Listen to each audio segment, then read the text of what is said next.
Bueno, bienvenidos otra vez. Pedir las disculpas del caso de la clase pasada por el árbol que cayó y me dejó sin luz. Son cosas que se me salen de la mano, ¿verdad? Ahí quedamos pendientes para reponer las clases con las personas que aún no lo han repuesto. Para esta clase vamos a hablar un poco. Vamos a ver, la siguiente vimos cómo funcionaba la institucionalidad, vimos la división de poderes, el poder ejecutivo, legislativo y judicial, y esta vez nos vamos a centrar solo en el sistema electoral, cómo se eligen a las personas, por qué se eligen, por qué tenemos un sistema presidencialista. Bueno, lo vamos a ver acá, cuáles son las cuestiones más importantes que tenemos del sistema electoral, que de alguna u otra manera nos hacen la democracia que actualmente somos. Y básicamente, pues eso es la clase de hoy, ¿verdad? No, por allá, la semana antepasada, les dejé un examen. Nadie me ha dado retroalimentación sobre eso, ¿verdad? Sería importante también verlo.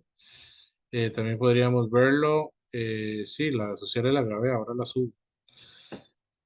También sería importante retroalimentación sobre eso, ver qué es lo que no están entendiendo de las preguntas también. Entiendo que participar acá les puede resultar pues incómodo, ¿verdad? Pero sí es necesario, por ejemplo, que si no entienden alguna pregunta, pues me la envíen a mí o en su defecto al grupo para trabajarla, ¿verdad? Y pues de alguna u otra manera, pues ayudarles en este proceso.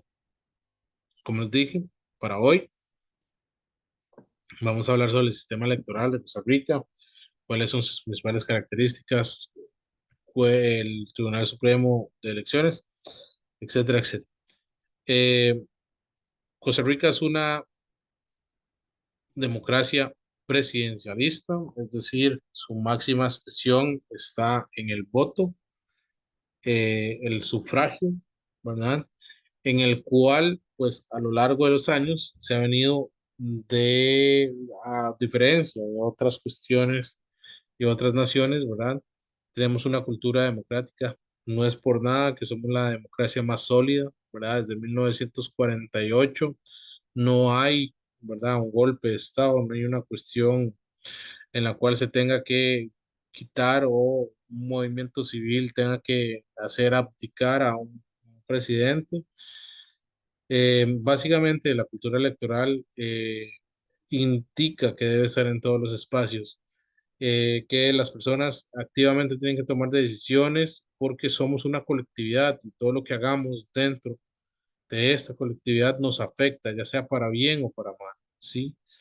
Es por eso, por ejemplo, que dentro del país encontramos asociaciones de diferente índole, están con fines de lucro, privadas y tal, pero estas tienen como el fin último, por ejemplo, algún bien, ¿verdad? Y que las personas votan, ejercen su voto para elegir presidentes, representantes y demás personas, ¿verdad? Eh, en Costa Rica tenemos el voto es lo más importante, ¿ok? Aunque no solo la participación ciudadana depende de esto. Tenemos el ejercicio de una cultura que está en un desarrollo constante, ¿verdad? Para hacer este tipo de cultura electoral tenemos que tener participación. No se hace nada si no se participa, si las personas no participan de los procesos electorales, de la conformación de partidos políticos, de ir a juntas vecinales, etcétera, etcétera. Es decir, básicamente nos está diciendo que la democracia necesita la participación activa de todas y todas las personas que están en ellas. ¿Por qué? Porque mediante esta participación nosotros, los ciudadanos, vamos a tener una representación. Es decir, nosotros elegimos a Rodrigo Chávez para que sea nuestra cabeza y nos va a representar tanto nacional como internacionalmente. ¿Por qué nosotros somos afines a un candidato? Porque sentimos y vemos en él una representación, ¿ok? Por ejemplo, ya sea Eli Feinsack, ya sea eh, José María Villalta, ya sea Rodolfo Pisa, etcétera, etcétera. Están ahí para que nosotros nos veamos representados en ellos y les demos el voto, ¿ok? Para que nuestras ideas se hagan valer, no solo en el caso del presidente, sino también en los diputados. Tenemos que ver quiénes son los diputados, los primeros lugares por cada provincia, de cada partido político, ¿verdad? Para ver por quiénes realmente estamos votando. ¿Ok? Y la última, la más importante, es la transparencia en la función pública. Es decir, que todas las personas que desempeñan un cargo público tengan la capacidad de hacer una rendición de cuentas sobre su labor. Por ejemplo, si ustedes van donde un cajero, están ahí y el cajero o la cajera los trata de una manera no correcta, ustedes pueden sí o sí, eh, sí o sí, pedirle una rendición de cuentas. ¿Por qué lo estás haciendo? ¿Qué es lo que pasa? ¿Verdad? Y en un debido tiempo y en un debido proceso, la persona o en su defecto, la institución tiene que darles una rendición de cuentas, ¿sí? Eso es el pilar de la democracia, es decir, que las personas que ostentan un cargo público tengan que dar explicación sobre sus este, labores, sobre sus cuestiones, por ejemplo. Eh, ¿Qué podemos decir sobre esto también? Por ejemplo, no sé si sabían, pero dentro de Costa Rica tenemos que el presidente, que es la máxima figura, tiene que dar rendiciones de cuentas. Estas las hace cada 2 de mayo o cada 1 de mayo, dependiendo de cómo haya salido la elección de la Asamblea Legislativa. El presidente tiene que ir a dar un informe de labores. ¿Qué se hizo? ¿Qué se hizo en ese año? ¿Cuáles son las principales logros? ¿Por qué se gastó en tal cuestión y no en otra? Etcétera, etcétera. Eso es rendición de cuentas, ¿verdad? Y lo hace frente a la Asamblea Legislativa, nuestro primer poder, donde está representado el pueblo, ¿sí? Tenemos también el Tribunal Supremo de Elecciones, que como hemos visto a lo largo de las clases, es el que se encarga de de todo lo relacionado a materia electoral. Eh, Está integrado por 3 magistrados, 2 propietarios, uno propietario y 2 suplentes, elegidos por la Corte Suprema. Ahora, después de 1999 hasta el año pasado, eh, tenemos una nueva presidenta del Tribunal Supremo de Elecciones. Anteriormente habría sido Luis Antonio Sobrado, ahora es Eugenia Zamora Chavarría, que básicamente es la que tiene toda la potestad en materia, pues, de elecciones. Y básicamente la función que tiene el Tribunal Supremo de Elecciones es organizar, dirigir y vigilar todos los actos relativos al voto, ¿ok? Entendido el voto como la carrera, pues, presidencial, la carrera de diputadil, de diputados, pero también, por ejemplo, el Tribunal Supremo de Elecciones se encarga, por ejemplo, de describir cómo deben ser las votaciones de las asociaciones privadas, de las juntas de desarrollo, de las ASAs, ¿ok? No es solo el voto como elección popular, sino el voto también de participación ciudadana, ¿ok? Y tiene una dependencia que es el registro civil. Más adelante vamos a adelantar en el registro civil, pero básicamente se divide en dos, en el departamento electoral, ¿verdad? El registro civil, que es el de expedir cédulas, confeccionar la lista de elecciones y resolver todas las solicitudes de nacionalidad, por ejemplo, personas que son extranjeras y quieren ser nacionales. Estas son personas que adquieren los derechos civiles, es decir, pueden elegir, mas no pueden ser electos, ¿verdad? Recuerden que, por ejemplo, para ser presidente o magistrado, ¿verdad? Necesitan sí o sí ser costarricenses de nacimiento. Cosa diferente, por ejemplo, si desean ser diputados. Para esto sí está avalado que las personas nacionalizadas o naturalizadas puedan devengar, por ejemplo, perdón, el cargo de diputado, ¿sí?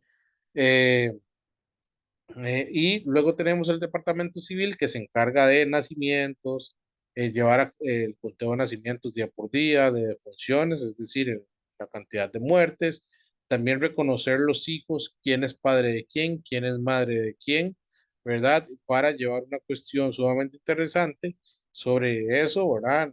Se ha hablado mucho, ¿verdad? Sobre el reconocimiento de hijos, quién es un padre, más ahora con el tema de las pensiones y toda la problemática que hay alrededor de esto, ¿verdad? Sobre todo varios hombres que se sienten personalmente atacados por el tema de las pensiones.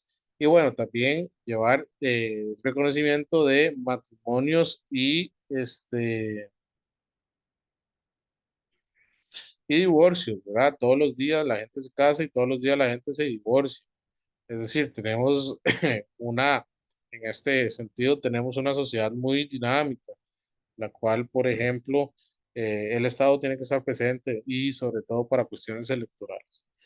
Tenemos mecanismos de elección popular, tenemos nacionales, municipales y plebiscitarios. Vamos a ver cada uno, para qué funcionan, cuáles son las importancias de cada uno. Tenemos las elecciones nacionales, estas se dan cada 4 años, en la cual se eligen tanto diputados como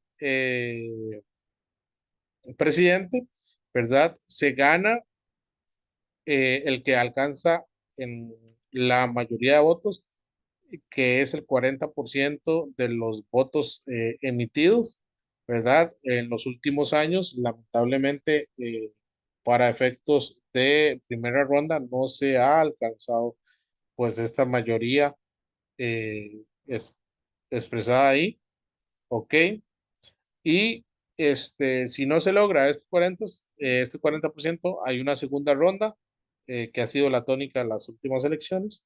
Y en la segunda ronda gana el que tiene más votos contados, ¿ok? No el porcentaje de más votos, sino más votos contados. Es decir, si un diputado tiene 1.000.001 votos y el otro tiene 999.000 votos, gana el que tiene 1.000.001 votos, ¿sí? No gana más por ciento, porque si no, ambos tuvieron un porcentaje muy cercano. Uno tuvo el 51 y otro tuvo el 49, ¿sí? Si no se logra en segunda ronda y se eligen presidentes y diputados. También, también tenemos otras que se realizan cada 4 años y que por dicha y para que lo vean muy cercano, la tenemos el siguiente año, que son las elecciones municipales. Estas también se realizan cada 4 años, pero son 2 años después de las elecciones nacionales. Es decir, después de los 2 años de elegir al presidente, se elige al alcalde, ¿verdad? Eh, Aquí hay un error muy grande de mi parte, no revisé bien acá, pero ya no hay 82 cantones, ahora son 84 cantones. Si contamos a Monteverde, que es el cantón 83, y al otro que se conoce como Río Cuarto, ¿ok? Ya hay 84 cantones, ¿ok? 84. Río Cuarto y Monteverde fueron los últimos cantones en hacerse. 83 Monteverde y Río Cuarto el 84. Para estos cantones, su máxima figura es el alcalde, que se elige cada 4 años, y también se elige regidores y síndicos, perdón, ¿ok?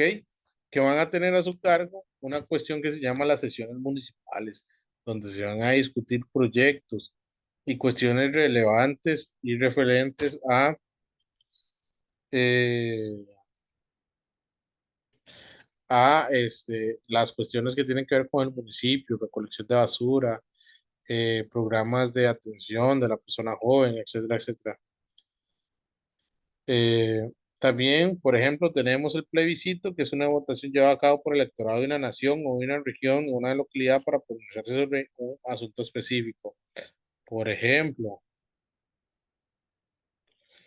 por ejemplo, un plebiscito puede ser nacional y puede ser municipal. O, por ejemplo, puede ser de un cantón, ¿verdad? Un distrito, ¿ok?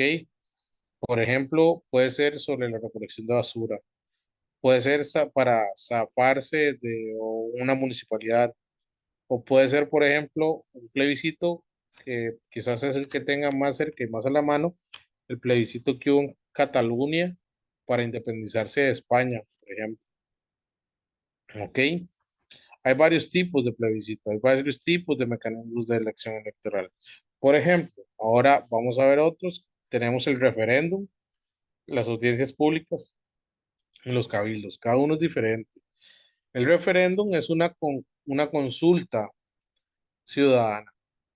Es decir, se le pregunta a los ciudadanos sobre un tema en específico y son ellos que deben decidir.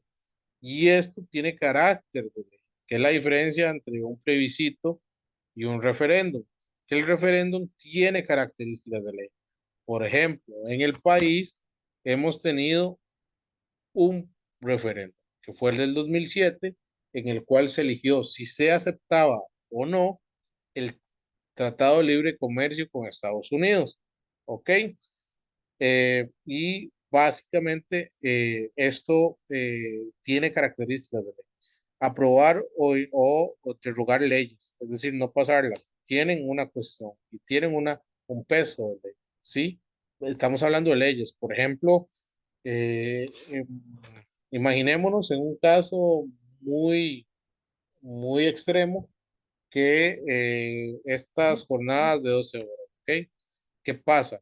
¿Qué pasa si hay tanta crispación social? La asamblea no se hace con la mayoría, el gobierno tampoco, y lo envían al referéndum. Bueno, entonces ya tenemos que nosotros votar por eso, si aceptamos o no la jornada de 12 horas, ¿ok? Y va a tener características de ley, se va a adoptar en el Código de Trabajo.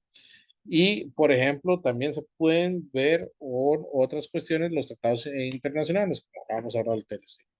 Las audiencias públicas, a diferencia del referéndum, pueden ser convocadas por muchas instituciones, no solo, por ejemplo, en materia electoral. Por ejemplo, el ICE puede hacer una audiencia pública, la Universidad de Costa Rica. El que más las hace es la ARECEP. Por si no sabían, la ARECEP se encarga de regular toda la prestación de los servicios públicos. Es decir, la ARECEP le dice a el ICE, a la IA, a los autobuseros y a todas las instituciones públicas que presten un servicio, cuánto va a ser su tarifa, ¿sí? Para esto utiliza el sistema de audiencias públicas, es decir, cada vez que van a subir Lumaca, cada vez que van a subir el Carmiol, cada vez que van a subir una ruta de buses, usualmente la RECEP hace audiencias públicas en las cuales los vecinos y los autobuseros pueden ir a alegar por qué sí o por qué no se tiene que subir o bajar la ruta, ¿sí? ¿Ok? Por ejemplo, la audiencia pública no tiene una limitación, es decir, las audiencias públicas son consultivas y son de instituciones, ¿ok? Y luego tenemos los cabildos, que es una de las formas más antiguas, tiene desde la época colonial, y básicamente se discuten intereses comunales. ¿Qué días van a pasar la basura?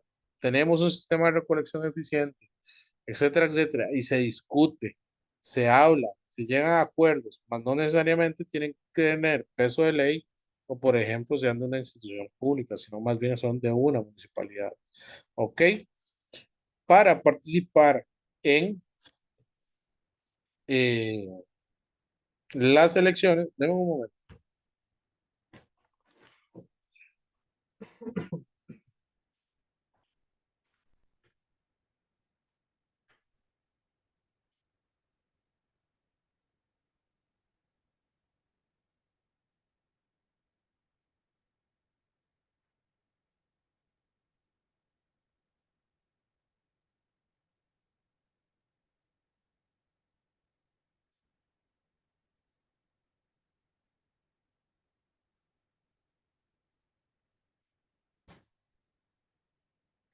Disculpen, ahora sí. Eh, para acceder a la fuerza o a las cuestiones políticas, hola, ¿me escucha?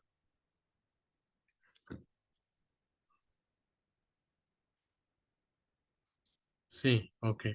Ahora, ¿qué pasa para acceder al poder en Costa Rica? Bueno, sí o sí necesito estar inscrito en un partido político, porque en Costa Rica Solo mediante los partidos políticos se accede al poder. No hay ninguna otra forma en la cual un individuo pueda acceder al poder.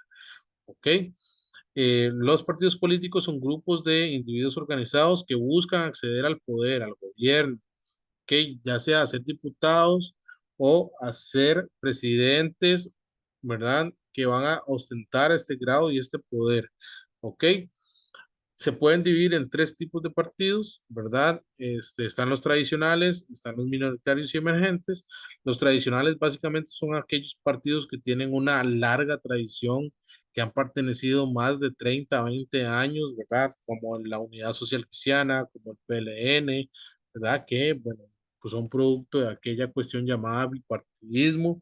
Tenemos a los partidos minoritarios que básicamente no tienen eh, el auge o el caudal electoral que tienen los partidos tradicionales. Es decir, aquí históricamente los partidos que más votos han ganado, más diputados han tenido, son la Unidad y Liberación, ¿verdad? Entonces podemos ver partidos. Obtienen eh, representación en las asambleas legislativas y en las municipalidades, pero no necesariamente son partidos tradicionales, es decir, pueden ser partidos jóvenes o partidos que nunca han ostentado el poder, ¿verdad? Podemos tener el PIN, tenemos el Frente Amplio, el Republicano Social Cristiano, ¿verdad? Que básicamente son minoritarios, son partidos que están ahí, que tienen una cuota muy poca de poder, pero que tienen cierta representación. Y es el caso de los partidos emergentes, que son partidos que han generado un cambio, ¿verdad? Que han estado ahí y han tenido una cuota de poder. Por ejemplo, tenemos en 1994 y 98 el Movimiento Libertario, que lo ostentó este señor llamado Otto Guevara Gut. Tenemos el Partido Acción Ciudadana en el 2000, ¿verdad? Que emergió en esa época. Y bueno, Restauración Nacional en el 2005, que fue muy importante, incluso hasta el 2014, ¿verdad? Que llegó ahí casi a ser presidentes con Fabricio Alvarado, ¿verdad? Entonces, los partidos políticos son estas cuestiones de que están ahí en el poder, que están ahí dándole, ¿verdad? Pues muy bonito a las cuestiones. ¿Ok? Los partidos políticos tienen una estructura y también tienen un financiamiento. La estructura de los partidos básicamente van en asambleas. Empiezan desde las bases, desde lo más ínfimo de un de la organización política de un país. Por ejemplo, hay una asamblea de distrito. Por ejemplo, yo pertenecí a varios partidos políticos en mi época joven allá en Cartago. Entonces, en mi distrito había una asamblea que éramos vecinos, que éramos fieles o nos sentíamos identificados a este partido. Después de esto, nos reuníamos con la asamblea del cantón, que era todas las asambleas del distrito reunidas en el cantón. ¿Cuál cantón? Bueno, en el mío, que era el Guarco. Entonces, cada 3 meses o cada 2 meses, las asambleas de distrito nos hacíamos presentes en las asambleas del cantón y hablábamos sobre problemas que teníamos en el Guarco, por ejemplo. Para luego hacer una asamblea de provincia, que estas cada vez tenían una vigencia como 6 meses, 7 meses, dependiendo de la cuestión, ¿verdad? Claramente en materia de elecciones, pues las asambleas se van haciendo más recurrentes, ¿verdad? Y tenemos la Asamblea Nacional de provincia, ¿verdad? Que es donde van todas las asambleas de cantón a discutir ciertas problemáticas que tienen que ver con la provincia, con la inversión, etcétera, etcétera, intentar resolver los problemas. Y probablemente de estas asambleas de provincia salen las asambleas nacionales, donde todas las asambleas de provincia van a llegar y discutir problemas del país, problemas de la provincia, etcétera, etcétera, y se van a entender. Y tienen ciertos tribunales. Está el Tribunal Interno de Ética, que básicamente es que les dice cómo deben ser, qué acciones tienen que llevar, y bueno, están sus estatutos básicos. Por ejemplo, todos los partidos tienen una ideología delimitada. Son socialcristianos, son socialdemócratas, son capitalistas, son comunistas, son libertarios, son islámicos, etcétera, etcétera, ¿verdad? tienen que tener esos estatutos básicos, tienen que decirle al electorado cuál es su ideología y qué es lo que pretenden, ¿verdad? ¿Y cómo se financian? Bueno, tienen dos formas de ganar dinero. La primera, la deuda política, que es un porcentaje de dinero que se le da a los partidos políticos después de las elecciones y se les da dependiendo del porcentaje que ganen en los votos. ¿Qué pasa si un partido político tiene un 1% de representación? Bueno, pues no va a tener deuda política. Se paga a partir del 4%, ¿sí? ¿Ok? Y claramente los partidos que tienen más apoyo son los que se llevan la mayor deuda política. Históricamente la deuda política, los que mayor se la han ganado han sido el Partido de Liberación Nacional, la Unidad Social Cristiana y posteriormente el PAC en las últimas dos. ¿Ok? ¿Pueden tener ayuda externa? Sí, pero esta tiene que ser justificada, tiene que ser marcada y dada al Tribunal Supremo de Elecciones. ¿Qué pasa? Bueno, que la mayoría ha cometido ciertos errores. Por ejemplo, tenemos uno de los casos que está más vigente ahora, que es el caso del PLP, perdón, del PSD, que es el partido del presidente Rodrigo Chávez, el cual básicamente hizo un fideicomiso que se llama Costa Rica Próspera y que, bueno, tiene ciertos manejos fraudulentos, ciertos errores en las facturas y se cree que, bueno, no o engañaron pues, de alguna u otra forma al Tribunal Supremo de Elecciones, ¿verdad? Porque no lo están justificando de una manera, pues, correcta o acertada. Los partidos, como les dije, tienen que tener ideologías políticas. Dentro del país tenemos partidos con ideologías políticas muy marcadas. Por ejemplo, Liberación Nacional, que en un principio básicamente fue socialdemocrático, se basó en las doctrinas socialdemocráticas de la Reino Novarum, de la Cuadragésimo Ano, buscó una justicia social, buscó una solidaridad basados en su bastión más importante, que es la educación, pero a partir de 1980 tuvo un cambio, ¿verdad? Y se hizo un partido neoliberal en el cual básicamente empezó a apoyar el libre comercio, rebajar, por ejemplo, las cargas o la prestación de servicios por parte del Estado. Por su defecto también tenemos el Frente Amplio, que es conocido como la izquierda social de Costa Rica. Creen en la justicia social, pero bueno, si a mí me ponen a decir cuál es la ideología del Frente Amplio, yo no les voy a decir que es comunista, porque realmente no lo son. Realmente son socialdemócratas. ¿Ok? Es, por ejemplo, la brújula se ha ido tanto a la derecha que ya los partidos como el Frente Amplio, que antes podían ser considerados marxistas, ahora son socialdemócratas. ¿Ok? Tienen un apoyo amplio a movimientos sociales como los feministas y otras ideas más radicales ahí, por ejemplo, ¿verdad? Y bueno, por su ende tenemos el PAC, o teníamos el PAC, quién sabe si va a volver a vivir este partido.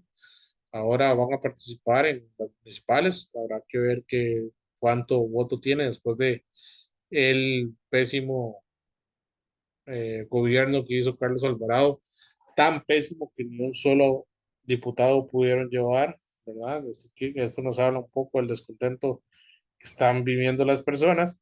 Y bueno, básicamente el PAC se basa como un progresismo socialdemócrata, es decir, una versión moderna de la socialdemocracia, y básicamente su finalidad era combatir la corrupción, que era la causa de ellos de que Costa Rica estuviera subdesarrollado y tercermundista, que las personas también estuvieran tan ahueadas de ir a votar, ¿verdad? Claramente, no contaban con Luis Guillermo Solís y este, Carlos Alvarado, ¿verdad? Que básicamente pues brillaron por sus casos de corrupción del cementazo, por ejemplo, casos como el Cochinilla, etcétera, etcétera, en el cual pues todas estas ideas que traía el PAC fueron pues tiradas abajo.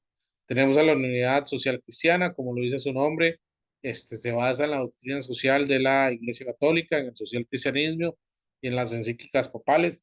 En la actualidad, pues es más liberal que otra cosa, ¿verdad? Yo siento que si los fundadores del PUS volvieran a nacer, les da un infarto de ver lo que se ha convertido su partido, ¿verdad? Que pasó de defender a los trabajadores y la educación a intentar quitarle dinero a la educación y en su defecto también, pues hacer que los trabajadores pues trabajen 12 horas, ¿verdad? Yo creo que se vuelven a morir de ver esas cuestiones.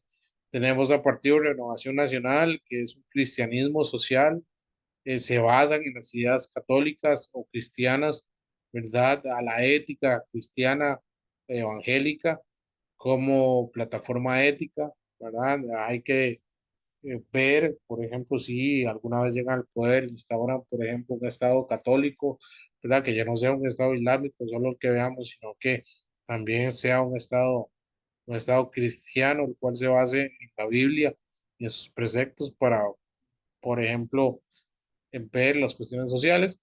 Y bueno, tenemos el Partido de Integración Nacional, que también es cristianismo social, que es la base, y bueno, buscan combatir la corrupción y es claramente populista. Bueno, si no se acuerdan del PIN, el PIN era, es el partido de Juan Diego Castro, ¿verdad? Este que sale con unas escobas y diciendo que va a borrar la corrupción y etcétera, etcétera.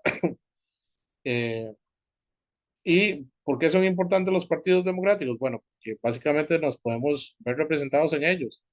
Tienen intereses y mecanismos de los grupos ciudadanos y son la única forma de llegar al poder. No podemos llegar al poder si no estamos con ellos. Y en esto quiero hacer un hincapié entre la diferencia entre la participación y el sufragio. La participación es un principio fundamental de la democracia. La participación ciudadana es desde ir a limpiar un parque hasta ir a ayudarle a las personas a cruzar la calle. Y luego tenemos el voto, que el voto es el derecho que tiene el ciudadano de elegir a sus integrantes y a todos los cargos de elección. ¿Ok? El voto en Costa Rica es secreto, nadie puede saber por quién vota, es directo, se eligen directamente a los diputados y a los presidentes y es obligatorio y universal. ¿Qué quiere decir esto? Que el voto vale igual para todas las personas y que nosotros tenemos un deber cívico para ir a votar, ¿ok? El abstencionismo es no ir al voto. Hay varios tipos de abstencionismo. ¿Ok? Tenemos el sociodemográfico, es decir, por ejemplo, cuando ya las personas están muy mayores que no pueden ir a votar, ¿verdad? Están los factores psicológicos como el desinterés, la apatía, no creer en el sistema, es decir, psicológicamente no quieren ir a votar. Y están los factores políticos que tienen unas diferencias políticas, por ejemplo, que ninguna de las personas que estén dentro de eh, la la papeleta, pues me representan a mí y la falta de transparencias públicas en las políticas, ¿verdad? Por ejemplo, partidos que se ven inmiscuidos en casos de corrupción y, bueno, qué perecilla, no se dieron cuenta. Realmente no era lo que queríamos, etcétera, etcétera. Es decir, hay una serie de problemáticas que hay. Están los factores naturales como la discapacidad física o la discapacidad de desplazamiento, por ejemplo, que se caiga un palo, que se caiga un puente el día de las votaciones y no puedan llegar. Y, por ejemplo, que haya personas que amanezcan con diarrea o con cualquier otra enfermedad pasajera que las haga no poder ir a votar y el clima, ¿verdad? Que haya una fuerte lluvia, un deslizamiento, etcétera, etcétera. ¿Ok?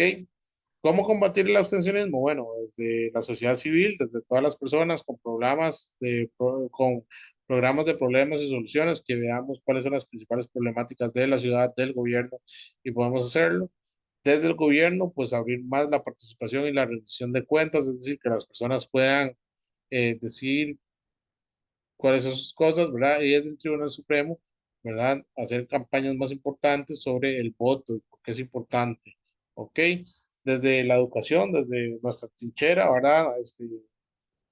Más participación ciudadana, fomentar la importancia de la participación ciudadana desde tempranas edades, desde la familia, ¿verdad? Verlo desde los padres y las madres, una importancia muy importante, una importancia, perdón, en la participación ciudadana, enseñarles la cultura del voto. Por ejemplo, desde aquí donde salen estas ideas de elecciones de los niños, donde ellos vayan a votar, y desde nosotros, ¿qué podemos hacer para evitar el abstencionismo? ¿Cuáles son nuestras mejores formas? ¿Tenemos la culpa realmente al individuo o es una culpa más compartida del sistema? ¿Ok? Y en esto tenemos una serie de cuestiones que tienen que ver con mensajes. Eso lo vamos a dejar para después, porque cada partido tiene su mensaje. ¿Ok? Nos vamos a tomar 5 minutos. Volvemos a las 45 para seguir con unas preguntas de cívica y terminar la clase. ¿Les parece?